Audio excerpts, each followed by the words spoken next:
آیا متحده عربي اماراتو کې کار کوئ؟ کارګمارونکي یا دلته په محلي اصطلاح اربابان مو معاش پر وخت نه درکوي، یا د اوسېدو ځای مو مناسب نه دی، یا هم کلنۍ رخصتي نه درکوي، او یا بار بار د ویزې کینسل کولو او یا تعمیم کولو ګواښونه درته کوي. دا او دې ته ورته نور ډول ډول ظلم زیاتۍ در سره کیږي، نو تاسو هرومرو د خپلو حقوقو څخه نه یاست خبر. راځئ په دې ویډیو کې مو یو څه خبر کړم او د حل لارې چارې در وښیم چې څنګه کولی شئ ځان له یاد شویو بدبختیو څخه خلاص کړئ. که تاسو په متحده عربي اماراتو کې کار کوئ نو تاسو ډېر ښه حقوق لرئ او هغه باید تاسو ته تاسو کارګمارونکي او یا هم اربابان درکړي. د متحده عربي اماراتو د کار او ټولنیزو چارو وزارت د هر ډول کارګرو لپاره ورځني کاري ساعتونه 8 ساعته ټاکلي دي. د رستورانټونو کارکوونکو لپاره یې کاري ساعتونه 9 ساعته ټاکلي دي. که څوک تر یاد شوي ټایم در باندې ډېر کار کوي نو باید اضافه کاري درکړي. او هو هیر مو نشي تر یاد شوو کاري ساعتونو یوازې 3 ساعته نور اضافي کار در باندې کوی شي، هغه هم که چېرته ستاسو خوښه وي. او د هر ساعت په بدل کې باید تاسو ته 1.25 او 1.50 معاش حساب کړل شي. د کار کولو ځای مو باید خوندي وي او د هر ډول ځاني خطر څخه امن وي.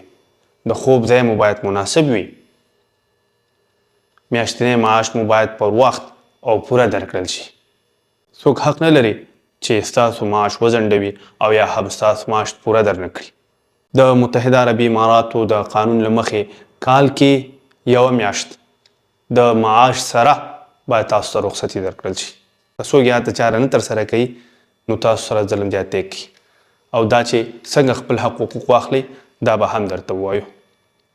بل دا چې هر وخت که غواړئ خپل کاري ځای بدل کړئ، کوم کمپنۍ کې مو چې کار کاوه هغه سره مو که د 1 کال څخه ډېر کار کړی وي نو تاسو د هر کال په بدل کې 21 ورځې او یا که د 5 کالو څخه مو ډېر ورسره کار کړی وي نو د هر کال په بدل کې د 13 ورځو ګریچویټي او یا هم د یو ځانګړي معاش مستحق یاست.